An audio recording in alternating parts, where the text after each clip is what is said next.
বাড়ি আসিয়া বীরুরায় আর বেশি দিন বাঁচেন নাই। এরূপে তাহার বংশের এক অদ্ভুত ব্যাপারের সূত্রপাত হইল। নিজের বংশ লোপ পাইলেও তাহার ভাইয়ের বংশাবলী ছিল, কিন্তু বংশের জ্যেষ্ঠ সন্তান কখনোই বাঁচিত না। সাবালক হইবার পূর্বেই কোনো না কোনো রোগে মারা যাইত। সকলে বলিল বংশে ব্রাহ্মণ সাপ ঢুকিয়াছে। হরিহর রায়ের মাতা তারকেশ্বর দর্শনে গিয়া এক সন্ন্যাসীর কাছে কান্নাকাটি করিয়া একটি মাদুলি পান। মাদুলির গুণেই হোক বা ব্রাহ্মণ সাপের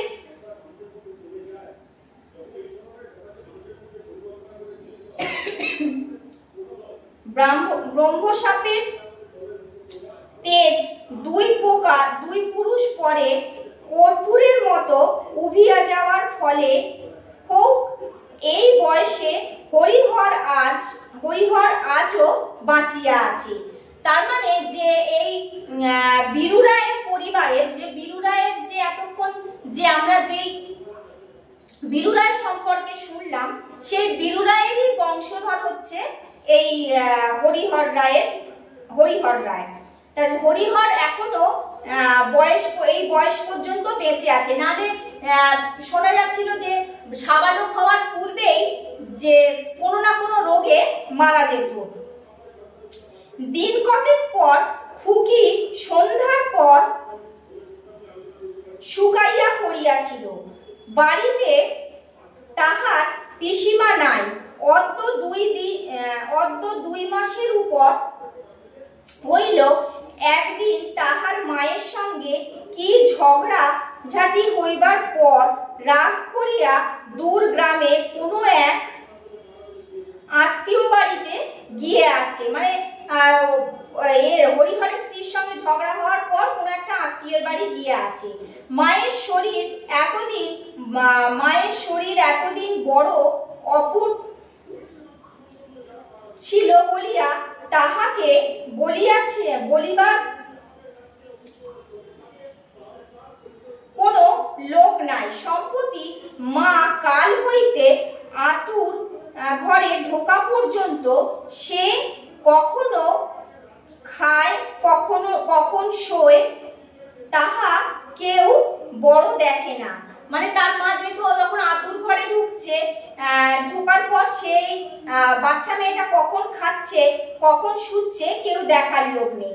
খুকি শুইয়া শুইয়া যতক্ষণ পর্যন্ত ঘুম না আসিল ততক্ষণ পিসিমার জন্য কাঁদিল। পিসিমাকে সে বড় ভালোবাসত। রোজ রাত্রে সে কাঁদে। তাহার পর খানিক রাত্রে কাহাদের কথাবার্তা শুনিয়া জাগিয়া উঠিয়া দেখিল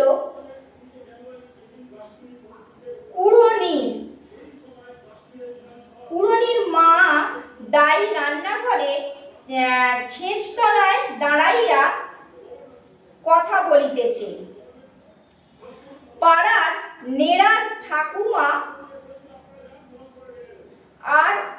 আরো কে কে উপস্থিত আছেন। সকলেই যেন ব্যস্ত ও উদ্বিগ্ন। খুকি খানিকটা জাগিয়া থাকিয়া আবার শুইয়া পড়িল। মানে কি হচ্ছে সে বুঝতে পারছে না। সব কারা যেন কথাবার্তা বলছে, সে খানিকটা অবাক হয়ে দেখলো, তারপর সে শুয়ে পড়ল। বাঁশবনে হাওয়া লাগিয়া শিরশির শব্দ হইতেছে। আতুর ঘরে আলো জ্বলিতেছে ও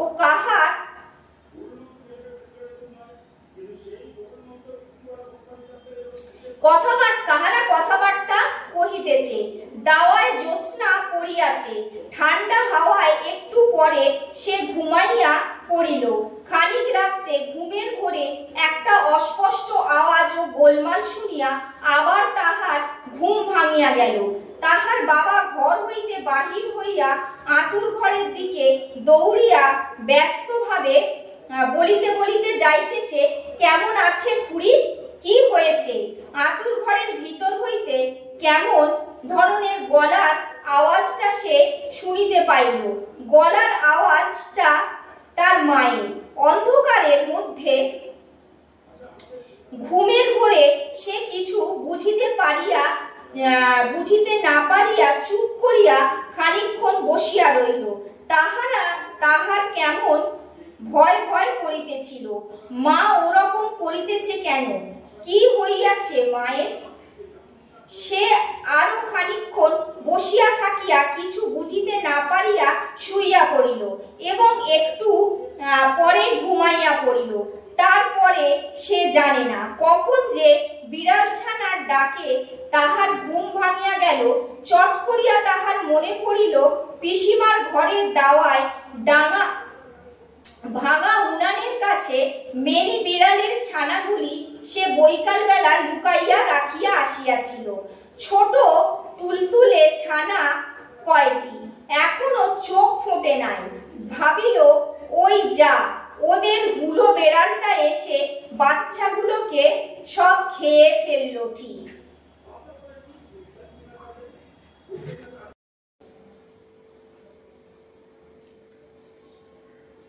এবার যখন সে ভাবছে যে খুকি বাচ্চা মেয়েটা যে বিড়াল, যে হুলো বেড়ালে বুঝি সব বিড়ালের ছানাগুলিকে খেয়ে ফেললো।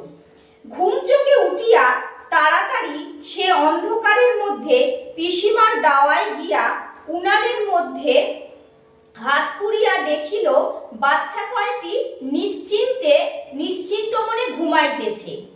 হুলো বেড়ালের কোনো চিহ্ন নাই কোনো দিকে। বলছে হুলো বেড়ালের কোনো দিকে কোনো চিহ্ন নাই, সে বেড়াল বাচ্চাগুলো ঘুমোচ্ছে উনুনের ভেতরে। পরে সে অবাক হইয়া আসিয়া শুইয়া পড়িল এবং একটু পরেই ঘুমাইয়া পড়িল। ঘুমের ঘোরে আবার কিন্তু কোথায় বিড়ালছানা ডাকিতেছে। পরদিন উঠিয়া সে চোখ মুছিতেছে। কুড়নির মা দাই বলিল, ও খুকি, কাল রাত্রিরে তোমার একটা ভাই হয়েছে, দেখবা না?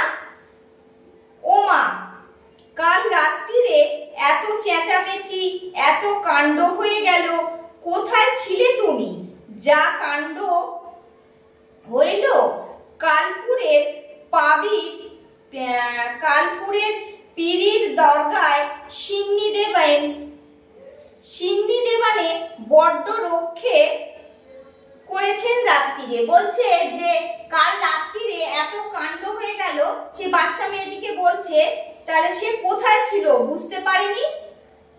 কালপুরের পীরের দরগায় সিন্নি দেবানে, বলছে যে এই যে এত মানে যে কাণ্ড ঘটলো তার জন্য আর কি পীরের দরগায় সিন্নি দেওয়ার কথা বলছে। খুকি এক দৌড়ে ছুটিয়া আতুর ঘরের দুয়ারে গিয়া উঁকি মারিল। তাহার মা আতুরের খেজুর পাতার বেড়ার গা ঘেঁষিয়া শুইয়া ঘুমাইতেছে। একটি টুকটুকে অসম্ভব রকমের ছোট্ট, প্রায় একটা কাঁচের বড় পুতুলের চেয়ে কিছু বড় জীব কাঁথার মধ্যে শুইয়া সেটিও ঘুমাইতেছে। ও গুলের আগুনের মন্দ মন্দ ধোঁয়ায় ভালো দেখা যায় না। বলছে যে গুলের আগুনের যে অল্প অল্প যে ধোঁয়া, সেই ধোঁয়ায় সে ভালো করে দেখতে পাচ্ছে না, কিন্তু তো বুঝতে পারছে যে কাঁথায় জড়ানো একটা কাঁচের বড় পুতুলের চেয়ে একটু বড় কিছু একটা শুয়ে আছে।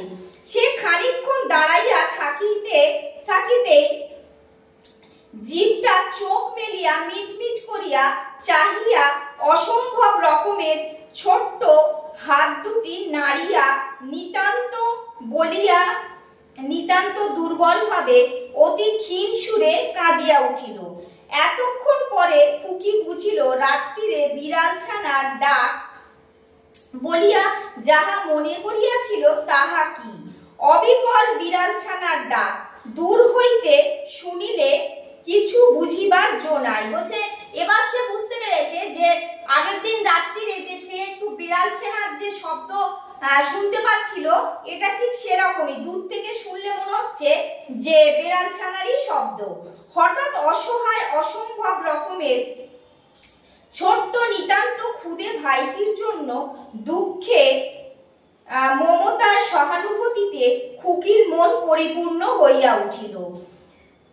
ন্যাড়া ঠাকুরমা ও পূর্ণির মা দাই বারণ করিতে সে ইচ্ছে সত্ত্বেও আঁতুর ঘরে ঢুকিতে পারিল না। তার ইচ্ছে ছিল, কিন্তু তাকে যেহেতু বারণ করেছে সে আর সেই আঁতুর ঘরে ঢুকতে পারল না।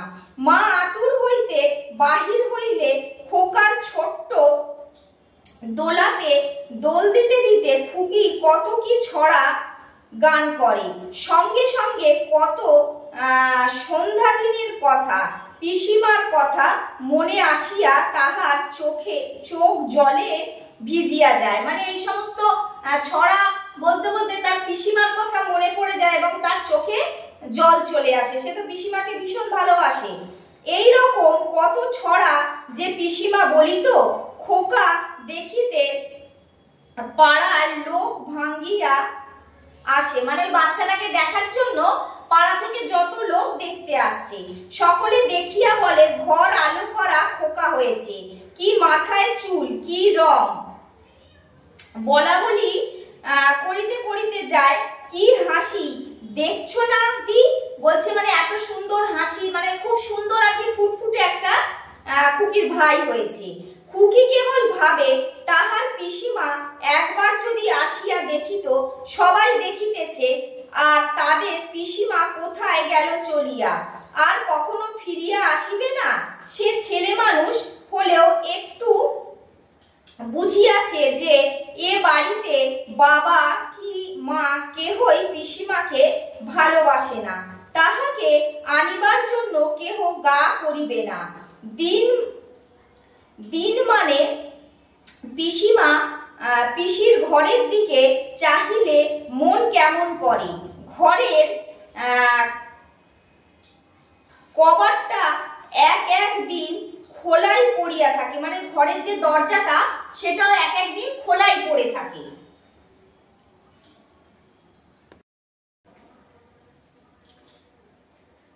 তাহলে সে দেখে যে পিসিমার ঘরের যে কবাটটা সেটা প্রায় সময় খোলা থাকে। দাওয়ায় চামচিকা নাদি জমিয়াছে, উঠোনে সেরকম আর ঝাঁট পড়ে না। এখানে শেওড়া চারা, ওখানে কচু গাছ, পিসিমা বুঝি হইতে দিত না, হইতে দিত। বলছে পিসিমা থাকলে সে সমস্ত ঝাঁট দিয়ে সবকিছু পরিষ্কার করে রাখতো, কোন রকম আবর্জনা বা এই চামচিকে যে নাদি বা বিভিন্ন যে গাছপালা সেগুলো সে হতে দিত না।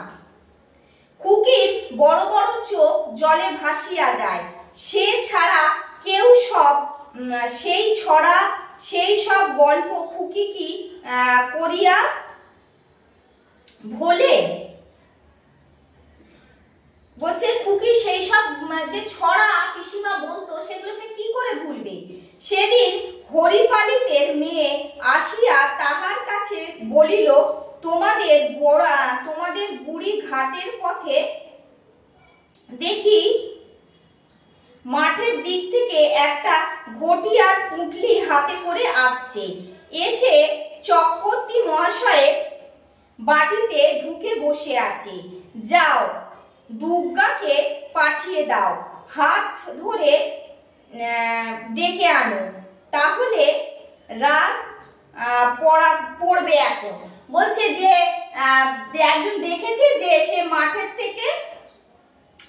দিক থেকে ঘটি আর একটা পুঁটলি হাতে নিয়ে আসছে, চক্রবর্তীদের বাড়িতে ঢুকে বসে আছে, সেই জন্য দুর্গাকে পাঠাতে বলছে যে হাত ধরে টেনে নিয়ে আসতে, তাহলে তার রাগ ভাঙবে। হরিপালিতের বাড়ি বসিয়া বুড়ি তখন পাড়ার মেয়েদের মুখে হরিহরের ছেলে হওয়ার গল্প শুনিতেছে। সে তখন হরিপালিতের বাড়িতে বসে সে গল্প শুনছে যে হরিহরের ছেলে হওয়ার। ও পিতি, বুড়ি চমকিয়া চাহিয়া দেখিল দুর্গা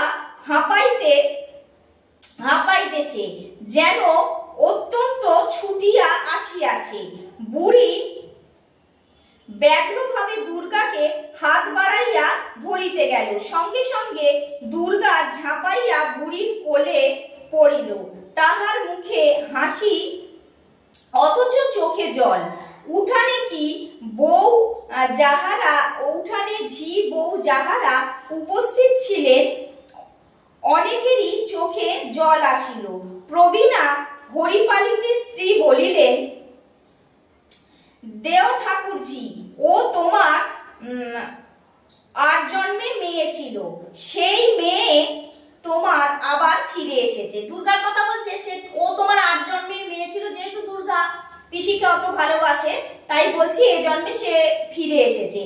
বাড়ি আসিলে খোকাকে দেখিয়া তো বুড়ি হাসিয়া কাঁদিয়া সারা হইল। কতদিন পরে ভিটায় আবার চাঁদ উঠিয়াছে। বুড়ি সকালে উঠিয়া মহা খুশিতে ভিতর উঠান ঝাড় দেয়, আগাছার জঙ্গল পরিষ্কার করে। দুর্গার মনে হয় এতদিন আবার সংসারটা যেন ঠিক মতো চলিয়াছে। এতদিন যেন কেমন ঠিক ছিল না। বলছে দুর্গার মনে হচ্ছে এতদিন সংসারটা ঠিক ছিল না, এবার মনে হচ্ছে ঠিকঠাক চলছে। দুপুরে আহার করিয়া বুড়ি খিড়কির পিছনে বাঁশবাগানের উপর বসিয়া কঞ্চি কাটে। সেদিনে আর নদীর ধার পর্যন্ত লোকজনের বাস নাই, মানে সেদিকে আর নদীর ধার পর্যন্ত লোকজনের বাস নাই। নদী অবশ্য খুব নিকটে নয়, প্রায় 1 পোয়া পথ। এই সমস্তটা শুধু বড় বড় আমবাগান ও ঝুপসি বাঁশবন ও অন্যান্য জঙ্গল। কাজী কঞ্চি কাটার সময় দুর্গা আসিয়া কাছে বসে, আবল তাবল বকে। ছোট এক বোঝা কাটা কঞ্চি জড়ো হইলে দুর্গা সেগুলি বহিয়া বাড়ির মধ্যে রাখিয়া আসে। যে ছোট কঞ্চিগুলো কাটা হয়েছে একসাথে জড়ো করে একটা বোঝা করে সেটা দুর্গা ঘরের ভেতর রেখে আসছে। কঞ্চি কাটিতে কাটিতে মধ্যাহ্নের অলস আমেজে শীতল বাঁশবনের ছায়ায় বুড়ির নানা কথা মনে আসে। সেই কতকাল আগের কথা, সেই তিনি বার তিনেক আসিয়াছিলেন, স্বপ্নের মতো মনে পড়ে। একবার তিনি পুঁটলির মধ্যে কি খাবার আনিয়াছিলেন। বিশ্বেশ্বরী তখন 2 বৎসরের। সকলে বলিল, ওলা চিনির ঢেলার মতো। ঘটির জলে গুলিয়া সেও একটু খাইয়েছিল। সেই একজন লোক আসিল, পুরানো সেই পেয়ারা গাছটার কাছে ঠিক সন্ধ্যার সময় আসিয়া দাঁড়াইল। শ্বশুর বাড়ির দেশ হইতে আসিয়াছে একখানি চিঠি। চিঠি পড়িবার লোক নাই। ভাই গোলকও পূর্ব বৎসর মারা গিয়াছে। বোজো কাকার চণ্ডী মণ্ডপে পাশার আড্ডায় সে নিজ পত্তনখানা লইয়া গেল। সেদিনের কথা আজ স্পষ্ট মনে হয়। না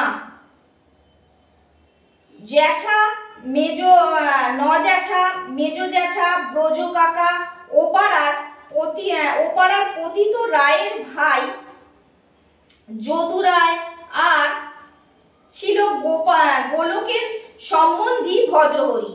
পত্তর পড়িলেন সেজো জ্যাঠা। অবাক হইয়া জিজ্ঞাসা করিলেন, কে আনলে এ চিঠি রে ইন্দর?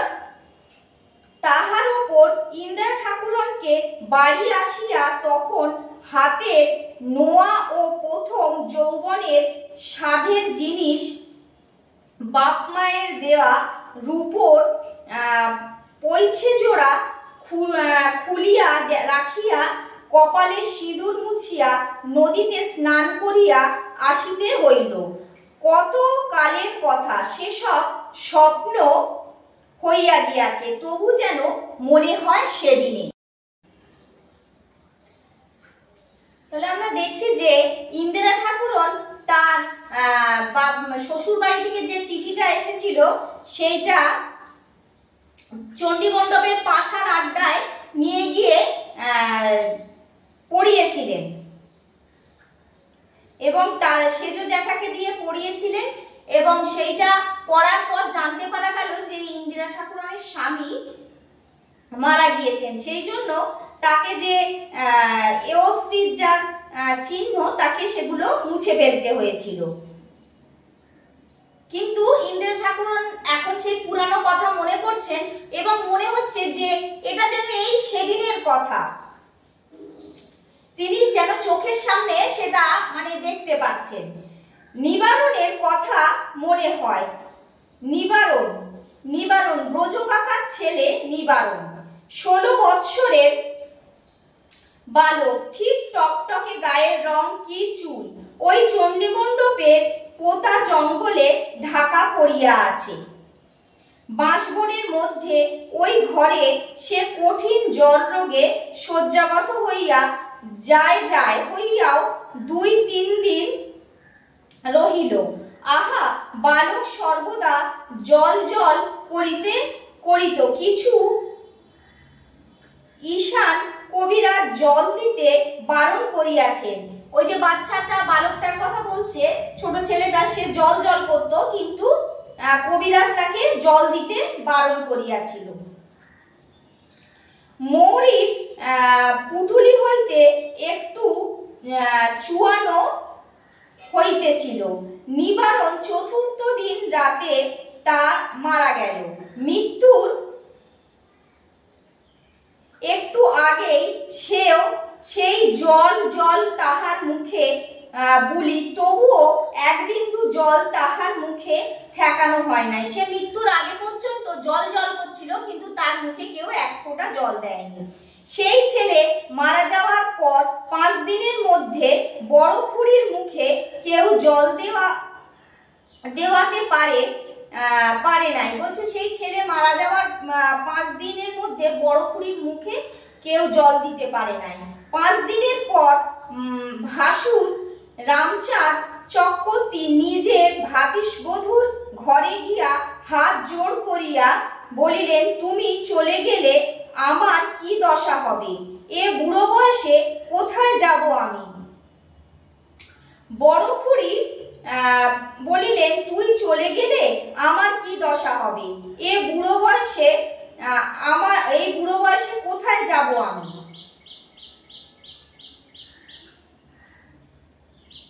বড় খুড়ি বনিয়াদি ধনী ঘরের মেয়ে ছিলেন। জগদ্ধাত্রীর মতো রূপ, অমর রূপসী বধূ এ অঞ্চলে ছিল না। স্বামীর পাদদক না খাইয়া কখনো জল খান নাই। সেকালে গৃহিণী রন্ধন করিয়া আত্মীয় পরিজনকে খাওয়াইয়া নিজে 3য় প্রহরে সামান্য আহার করিতেন। আগেকার দিনে আমরা জানতাম যে শুনেছি যে স্বামীর পায়ের ধোয়া জল খেয়ে তারপরে স্ত্রীলোকরা জল পান করত এবং বাড়িতে রান্না করে সকলকে খাইয়ে তারপরে সবার শেষে তার আহার যুক্ত। দান ধ্যানে অন্ন বিতরণে ছিলেন সাক্ষাৎ অন্নপূর্ণা। লোককে রাঁধিয়া খাওয়াইতে বড় ভালোবাসিতেন। তাই ভান্ডারের কথায় মনের কোমল স্থানে বুঝি ঘা লাগিল। তাহার পর তিনি উঠিয়াছিলেন ও জল গ্রহণ করিয়াছিলেন বটে, কিন্তু বেশি দিন বাঁচেন নাই। পুত্রের মৃত্যুর 1.5 বৎসরের মধ্যে তিনিও পুত্রকে অনুসরণ করেন। মানে যেহেতু ওই তার ছোট্ট ছেলেটি মারা গিয়েছিল, সেই জন্য তিনিও পুত্রের শোকে 1.5 বছরের মধ্যেই মারা যান। একটু জল দে মা, একটু দে, জল খেতে নেই। ছি বাবা, কবরেজ মশাই যে বারণ করেছে, জল খায় না। এইটুকু দে, এক ঢোক খাই মা, পায়ে পড়ি। দুপুরে পাকপাখালির ডাকে সুদূর 50 বছর পর হইতে বাঁশের মর শব্দ কানে ভাসিয়া আসে। খুকি বলে, পিতি তোর ঘুম লেগেছে? আয় শুবি চল। হাতের দাখানা রাখিয়া বুড়ি বলে, ওই দেখো আবার পোড়ার ঝিমুকি ধরেছে। বলছে আবার পোড়ার ঝিমুনি ধরেছে, মানে অল্প অল্প ঘুম ঘুম পাচ্ছে।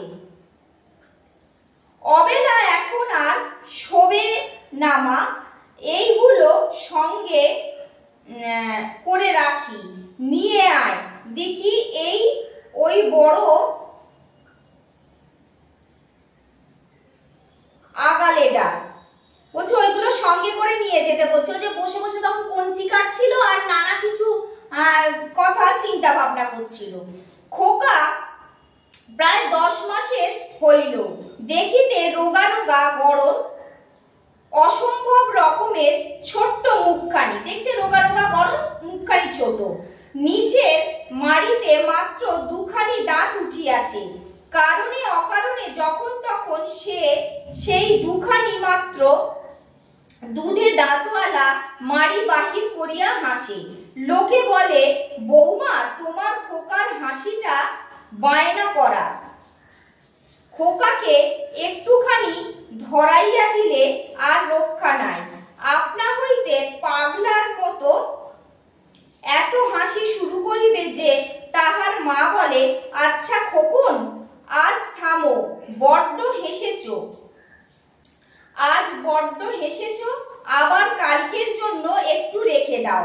মাত্র 2টি কথা সে বলিতে শিখিয়াছিল। মনে সুখ থাকিলে মূর্খে বলে যে এই দুধে দাঁত বাহির করিয়া হাসে, মুখে দুঃখ হইলে বলে না, বিশ্রী রকমের চিৎকার করিয়া কাঁদতে শুরু করে। সেই ছোট্ট শিশুটি দুটো কথাই বলতে শিখেছিল, যে যখন সুখে থাকলে সে বলছে যে, আর এই দুধে দাঁত বাহির করিয়া হাসে, মনে দুঃখ পাইলে বলে না, বিশ্রী ভাবে চিৎকার করে কাঁদিতে শুরু করে। তারপর সে কি করে, যখন যাহা সামনে পায়, মানে যেটা সামনে পায় সেটাকে ওই দুটো দাঁত দিয়ে কামড়ে ধরে, দুখানা দাঁত দিয়ে কামড়ে ধরে। সে মাটির ঢেলাই হোক, আর একটু কাঠের টুকরোই হোক, আর মায়ের আঁচলই হোক। আর দুধ যখন খাওয়ায় তার মা, সেই দুধ খাওয়ানোর যে পেতলের যে ঝিনুক, কাঁসার যে ঝিনুক আছে, সেই কাঁসার ঝিনুকটাকেও সে তার ওই দুধে দুটো দাঁত দিয়ে কামড়ে ধরে। তখন তাহার মা খিলখিল করিয়া হাসিয়া উঠিয়া, ও কি, হ্যারে ও খোকা, ঝিনুকখানাকে কামড়ে ধরলি কেন? ছাড় ছাড়, ওরে করিস কি, দুখানা দাঁত তো তোর মোটে সম্বল, ভেঙে গেলে হাসবি কি করে শুনি? খোকা তবুও ছাড়ে না। তাহার মা মুখের ভিতর আঙুল দিয়া অতি কষ্টে ঝিনুকখানাকে ছাড়াইয়া লয়। খুকির উপর সব সময় নির্ভর করিয়া থাকা যায় না বলিয়া রান্নাঘরের দাওয়া খানিকটা উঁচু করিয়া বাঁশের বাঁকারি দিয়া ঘিরিয়া তাহার মধ্যে খোকাকে বসাইয়া রাখিয়া তাহার মা কাজ করে। মানে বাচ্চা তো যাতে ওখান থেকে পড়ে না যায়, এবং যে খুকি মানে ছোট বাচ্চাটা দুর্গা, সে তার উপর তার মা ভরসা করতে পারে না, সেও তো ছোট, যদি পড়ে যায় সেজন্য বাঁশের বাঁকারি দিয়ে সেখানটা জায়গাটা একটু উঁচু করে ঘিরে দিয়েছে, যাতে এই বাচ্চা ছেলেটা পড়ে না যায়। খোকা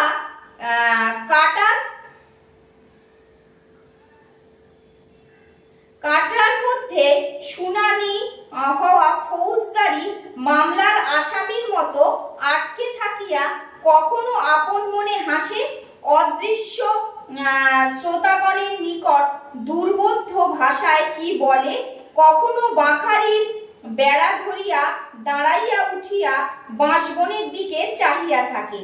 তাহার মা ঘাট হইতে স্নান করিয়া আসিলে মায়ের ভিজে কাপড়ের শব্দ পাইতেই খোকা খেলা হইতে মুখ তুলিয়া এদিকে ওদিকে চাহিতে থাকে। ও মাকে দেখিতে পাইয়া এক মুখ হাসিয়া রাখালির বাঁখারির বেড়া ধরিয়া উঠিয়া দাঁড়ায়। তাহার মা বলে, এ কি ও মা, এই কাজল পরিয়ে মুখ মুছিয়ে দিয়ে গেলাম, একেবারে হাঁড়ি চাচা পাখি সেজে বসে আছে। মানে তার মা তাকে মুখ মুছিয়ে কাজল পরিয়ে দিয়ে চান করতে গেছে, কিন্তু সে সেগুলো ঘেঁটে টেটে মানে বিচ্ছিরি অবস্থা করে ফেলেছে, তাই বলছে হাঁড়ি চাচা পাখির মতো সেজে বসে আছে। দেখি এদিকে আয়। জোর করিয়া নাক মুখ রগড়াইয়া কাজল উঠাইতে গিয়া খোকার রাঙা মুখ একেবারে সিঁদুর হইয়া যায়, মানে ঘষে তুলতে গিয়ে মুখটা লাল হয়ে যাচ্ছে। যাহা আপত্তি করিয়া রাগের সহিত বলে যে, তাহার মা শোনে না। ইহার পর মায়ের হাতে গামছা দেখিলেই খোকা খলখল করিয়া হামাগুড়ি দিয়া এদিকে ছুটিয়া পালাইতে যায়। একদিন ঘাট হইতে আসিয়া সর্বজয়া বলে, খোকন বলে তুই, দোলা তো খোকা, দোলে দোলে খোকন দোলে। খোকা অমনি বসিয়া পড়িয়া সামনে পিছনে বেজায় দুলিতে থাকে ও মনের সুখে ছোট্ট হাত দুটি নাড়িয়া গান ধরে। কি গান ধরে? যে, ওই দুটো ভাষাই তো শিখেছে, যে আর না। খুশিতে সে যে বলে আর না দুঃখে না বলে। তার মা বলে, আচ্ছা থামো, আর দুলো না খোকা, হয়েছে হয়েছে, খুব হয়েছে। কখনো কখনো কাজ করিতে করিতে সর্বজয়া কান পাতিয়া শুনিত খোকা বেড়ার ভিতর হইতে কোনো শব্দ আসিতেছে না, যেন সে চুপ করিয়া গিয়াছে। তাহার বুক ধড়াস করিয়া উঠিত, শেয়ালে নিয়ে গেল না তো। সে ছুটিয়া আসিয়া দেখিত খোকা সাজি উপুর করা এক রাশ চাঁপা ফুলের মতো মাটির উপর বেকায়দায় ছোট্ট হাতখানি রাখিয়া কখন ঘুমাইয়া পড়িয়াছে। চারিদিকে হইতে নালসে পিঁমড়ে, মাছি, সুরসুরি পিঁমড়ের দল মহালোভে ছুটিয়া আসিতেছে। খোকা পাতলা পাতলা রাঙা ঠোঁট দুটো ঘুমের ঘোরে যেন একটু একটু কাঁপিতেছে। ঘুমের ঘোরে সে যেন মাঝে মাঝে ঢোক গিলিয়া জোরে জোরে নিঃশ্বাস ফেলিতেছে, যেন জাগিয়া উঠিল, আবার কখন এমনই ঘুমাইয়া পড়িল যে নিঃশ্বাসের শব্দটি পাওয়া যাইতেছে না।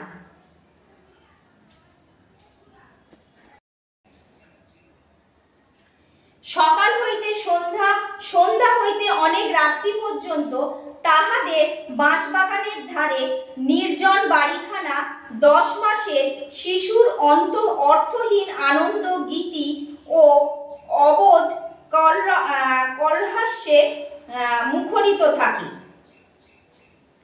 মা ছেলেকে স্নেহ দিয়া মানুষ করিয়া তোলে, যুগে যুগে মায়ের গৌরব কথা তাই সকল জনগণের বার্তায় ব্যক্ত। কিন্তু শিশু যা মাকে দেয় তাই কি কম? সে নিজস্ব আসে বটে, কিন্তু তার মন কাড়িয়া লইয়া হাসি, শৈশব তারুল্য, চাঁদ ছানিয়া গড়া মুখ, আধো আধো আবল তাবল বকুনির দাম কে দেয়? ওই তার ঐশ্বর্য। ওরই বদলে সে সেবা নেয়, রিক্ত হাতে ভিক্ষুকের মতো দেয় না।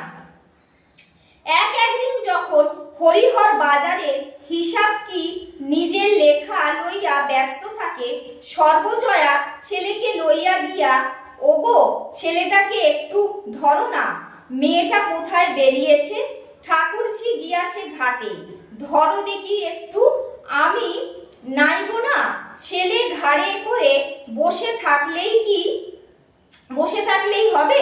হরিহর বলে, ওসব গোলমাল এখন এখানে নিয়ে এসো না, বড় ব্যস্ত। সর্বজয়া রাগিয়া ছেলেকে ফেলিয়া রাখিয়া চলিয়া যায়। হরিহর হিসেবপত্র লিখিতে লিখিতে হঠাৎ দেখে ছেলে তার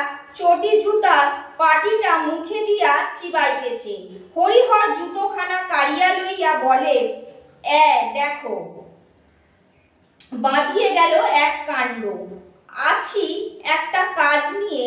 হঠাৎ একটা চড়ুই পাখি আসিয়া রোয়াকের ধারে বসে।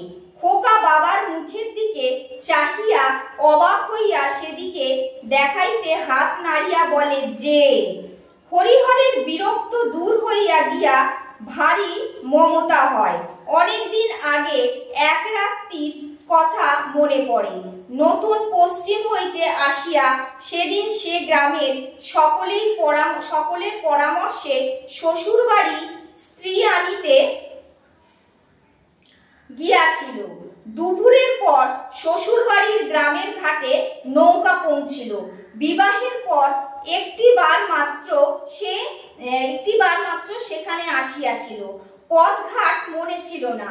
লোককে জিজ্ঞাসা করিয়া সে শ্বশুর বাড়ির সম্মুখে উপস্থিত হইল। বলছে যে যখন একদিন কি হয়েছে, যখন দুর্গা বাড়িতে ছিল না এবং ইন্দ্রা ঠাকুরও কোনো ঘাটে গেছে, তখন বাচ্চাটাকে দেখার জন্য কেউ নেই। তখন কি করছেন যে হরিহর কোনো লেখালেখির কাজে ব্যস্ত ছিল, তাই ছেলেটাকে সর্বজয়া তার বাবার কাছে রেখে চান করতে চলে গিয়েছিল। কিন্তু সে তার কাজের মধ্যে থেকে দেখছে ছেলেকে দেখার সময় অবকাশই পাচ্ছে না। তখন শিশুটা কি করছে, বাবার চটির মধ্যে একটা চটি নিয়ে মুখে চেবাচ্ছে।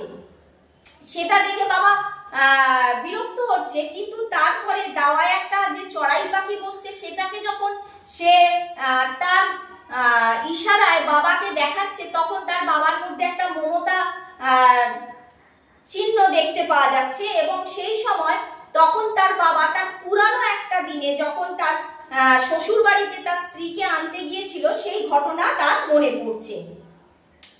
তাহার ডাকাডাকিতে একটি গৌরাঙ্গী ছিপছিপে চেহারার তরুণী কে ডাকিতেছিল। দেখিবার জন্য বাহিরের দরজায় দাঁড়াইল, এবং তাহার সহিত চোখাচোখি হওয়াতে সেখান হইতে চট করিয়া সরিয়া বাড়ির মধ্যে ঢুকিয়া পড়িল। হরিহর ভাবিতে লাগিল, মেয়েটি কে? তাহার স্ত্রী নয় তো? সে কি এত বড় হইয়াছে?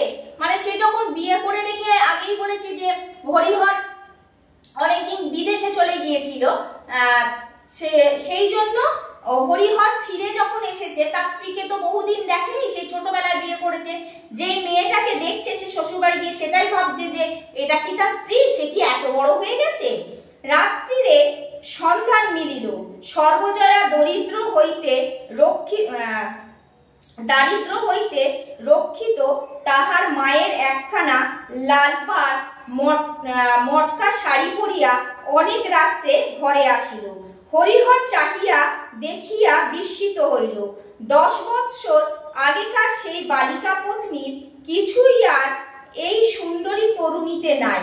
কে যেন ভাঙিয়া নতুন করিয়া গড়িয়াছে।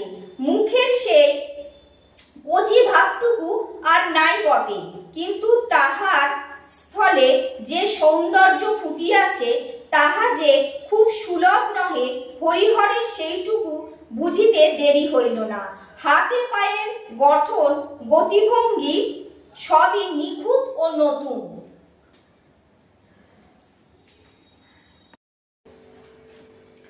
ঘরে ঢুকিয়া সর্বজয়া প্রথমটা থতমত খাইয়া গেল, যদিও সে বড় হইয়াছে। এ পর্যন্ত স্বামীর সহিত দেখা এরূপ ঘটে নাই বলিলেই চলে। নববিবাহিতার সে লজ্জাটুকু তাহাকে যেন নতুন করিয়া পাইয়া বসিল। হরিহর প্রথমে কথা কহিল। স্ত্রীর ডান হাতখানা নিজের হাতের মধ্যে লইয়া বিছানায় বসাইয়া বলিল, বলো, এখানে ভালো আছো? বলছে এখানে ভালো আছো? সে আর কি পুরানো দিনের কথা স্মৃতিচারণ করছে হরিহর। সর্বজয়া মৃদু হাসিল। লজ্জাটা যেন কিছু কাটিয়া গেল। বলিল, এতদিন পরে বুঝি মনে পড়ল? আচ্ছা, কি বলে এতদিন ডুব মেরেছিলে? পরে সে হাসিয়া বলিল, কেন,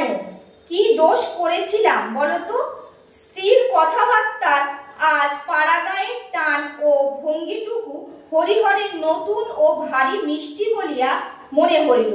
পরে সে লক্ষ্য করিয়া দেখিল স্ত্রীর হাতে কেবল গাছ কয়েক কর ও কাঁচের চুড়ি ছাড়া অন্য কিছু গহনা নাই। গরিব ঘরের মেয়ে, দিবার কেহ নাই। এতদিন খবর না লইয়া ভারী অন্যায় করিয়াছে সে। সর্বজয়াও চাহিয়া স্বামীকে দেখিতেছিল। আজ সারাদিন সে 4-5 বার আড়াল হইতে উঁকি মারিয়া দেখিয়াছে। স্বাস্থ্যময় যৌবন হরিহরের সুগঠিত শরীরের প্রতি অঙ্গে সে বীরের ভঙ্গি আনিয়া দিয়াছে, তাহা বাংলাদেশের পল্লীতে সচরাচর চোখে পড়ে না। বাপ মায়ের কথাবার্তা আজ সে শুনিয়াছে। তাহার স্বামী পশ্চিম হইতে নাকি খুব লেখাপড়া শিখিয়া আসিয়াছে। টাকা কড়ির দিক হইতে 2 পয়সা না আনিয়াছে এমন নয়। একদিকে এতদিনে তাহার দুঃখ ঘুচিল। ভগবান বোধ হয় এতদিনে মুখ তুলিয়া চাহিয়াছেন। সকলেই বলিত স্বামী তাহার সন্ন্যাসী হইয়া গিয়াছে, আর কখনো ফিরিবে না। মনে প্রাণে এ কথা বিশ্বাস না করিলেও স্বামীর পুনরাগমন এতকাল তাহার কাছে দুরাশার মতোই ঠেকিয়াছিল। কত রাত্রি দুশ্চিন্তায় জাগিয়া কাটাইয়াছে। গ্রামের বিবাহ উপনয়নের উৎসবে ভালো করিয়া যোগ দিতে পারে নাই। সকলেই আহা বলে, গায়ে পড়িয়া সহানুভূতি জানায়। অভিমানে তাহার চোখে জল আসিত অনাবিল। যৌবনের সোনালী কল্পনা এতদিন শুধু আড়ালে আবডালে নির্জন রাত্রিরে চোখের জলে ঝরিয়া পড়িয়াছে। কাহারো কাছে মুখ ফুটিয়া প্রকাশ করে নাই। কিছু বলিয়া বসিয়া কিন্তু বসিয়া কতদিন ভাবিত, এই তো সংসারের অবস্থা। যদি সত্য সত্যই স্বামী ফিরিয়া না আসে, তবে বাপ মায়ের মৃত্যুর পরে কোথায় দাঁড়াইবে, কে আশ্রয় দিবে? মানে তার সর্বজয়ার স্বামী হরিহর যে এতদিন তাকে রেখে চলে গিয়েছিল, গ্রামের আশেপাশের লোকেরা যে উপযাচক হয়েই বলতো যে তার স্বামী সন্ন্যাসী হয়ে চলে গেছে। এ সমস্ত নানান রকম কথা শুনে তার মনে বড়ই দুঃখ হতো, এবং সেও ভাবতো যে তার স্বামী যদি ফিরে না আসে, তার বাপ মায়ের মৃত্যুর পর সে তাহলে কোথায় গিয়ে দাঁড়াবে। হরিহর হাসিয়া জিজ্ঞাসা করিল, আচ্ছা, আমাকে যখন তুমি ওবেলা দরজার বাইরে দেখলে তখন চিনতে পেরেছিলে? সত্যি কথা বলো কিন্তু। সর্বজয়া হাসিয়া বলিল, না, তা চিনব কেন? প্রথমটা ঠিক বুঝতে পারিনি, তারপর তক্ষুনি আন্দাজে নয়, সত্যি সত্যি দেখলে না? তক্ষুনি মাথায় কাপড় দিয়ে বাড়ির মধ্যে ঢুকলাম।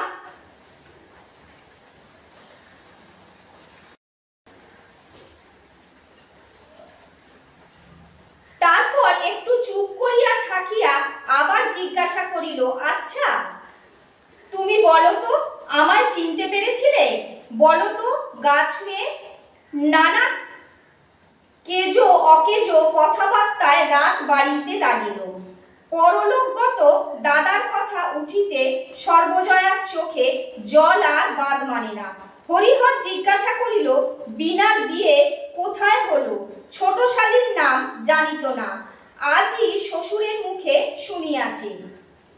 তার বিয়ে হোলকুডুলে বিনোদপুরে, ওই যে বড় গ্রাম কি বলে মধুমতি, সেই মধুমতির ধারে তার ছোট শালিকা মানে সর্বজয়ার ছোট বোনের বিয়ে হয়েছে।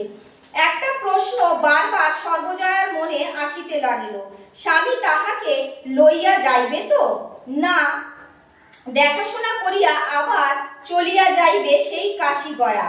বলি করিয়া মুখ ফুটিয়া সে কথাটা কোনো রূপে জিজ্ঞাসা করিতে পারিল না। তাহার মনের ভিতর কে যেন বিদ্রোহ ঘোষণা করিয়া বলিল, না, নিয়ে যাক গে, আবার তা নিয়ে বলা। বলছে তার মনে চিন্তা হচ্ছে যে স্বামী কি তাকে ফিরিয়ে নিয়ে যাবে, সেটা সে মনে মনে ভাবছে, কিন্তু স্বামীকে আর জিজ্ঞেস করতে পারছে না। বলিল, কাল চলো তোমাকে বাড়ি নিয়ে যাই নিশ্চিন্দপুরে। তখন এবার নিজে থেকে হরিহর বলছে কাল তোমাকে নিশ্চিন্দপুরের বাড়িতে নিয়ে যায়। সর্বজয়ার বুকে ধরাস করিয়া যেন ঢেকির পার পড়িল। সামলাইয়া মুখে বলিল, কালই কেন? একদিন পরে এলে দুদিন থাকো না কেন? বাবা মা কি তোমায় এক্ষুনি ছেড়ে দেবে? বলছে কালই কেন যাব, এতদিন পরে এসেছো, বাবা মা কাল ছাড়বে না, তুমি দুদিন থেকে যাও।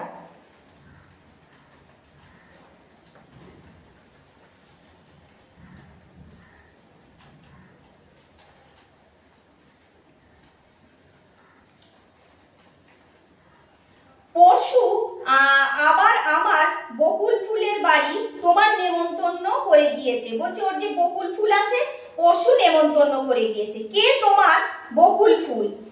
এই গায়ে বাড়ি, এ পাড়া বড়, এ পাড়ায় আবার ও পাড়ায় বিয়ে হয়েছে। সে আবার হাসিয়া বলিল, কাল সকালে তোমাকে দেখতে আসবে বলেছে যে। কথাবার্তার স্রোত একইভাবে চলিল। রাত্রি গভীর হইল। বাড়ির ধারেই সজনে গাছ। রাতজাগা পাখি অদ্ভুত রব করিয়া ডাকিতেছিল।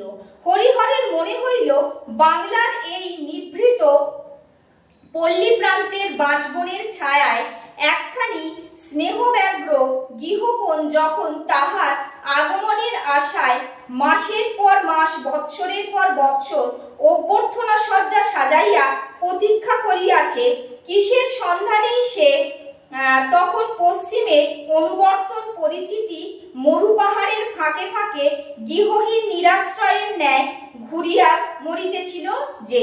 বলছে এবার হরিহর মনে করছে যে এতদিন এই ছোট্ট একটা গ্রামের কোণে যে এরা এতদিন তার জন্য অপেক্ষা করেছিল, আর সে কিনা পশ্চিমে নিরাশ্রয় হয়ে সেখানে ঘুরে ঘুরে বেড়াচ্ছিল কিসের আশায়, সেটা সে নিজের মনকে প্রশ্ন করছে। রাতজাগা পাখিটা একঘেয়ে ডাকিতেছিল। বাহিরের জ্যোৎস্না ক্রমে ক্রমে ম্লান হইয়া আসিতেছে। এক হিসাবে এই রাত্রি তাহার কাছে বড় রহস্যময় ঠেকিতেছিল। সম্মুখে তাহাদের নবজীবনের যে পথ বিস্তীর্ণ ভবিষ্যতে চলিয়া গেল, আজ রাত্রি হইতে তাহারই শুরু। কে জানে সে জীবন কেমন হইবে? কে জানে জীবন লক্ষ্মী কোন সাজি সাজাইয়া রাখিয়াছে তাহাদের সেই অনির্দিষ্ট ভবিষ্যতের পাথেয় রূপে। বলছে সেদিন থেকে তাদের জীবনের একটা নতুন জীবন শুরু হচ্ছে, কিন্তু সেই জীবনের পথে ভবিষ্যতে তাদের কি আছে তারা জানে না। দুজনের মনে বোধ হয় অনেকটা অস্পষ্ট রূপে একই ভাব জাগিতেছিল। দুজনেই চুপ করিয়া জানালার বাহির দিকে জ্যোৎস্না রাত্রির দিকে চাহিয়া রহিল। তারপর কতদিন কাটিয়া গেল। তখন কোথায় গেল এই শিশুর, তখন কোথায় ছিল এই শিশুর পাত্তা? বলছে এরপর অনেকদিন কেটে গেল।